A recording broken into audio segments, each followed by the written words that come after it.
કાલે 11:30 વાગે અમે નીકળવાના છે એટલે તમારે મને મળવું હોય તો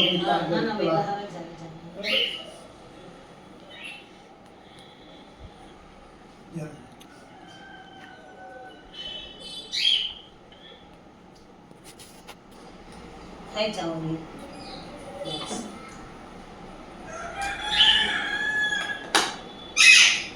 આ બગડ સે ને મત તે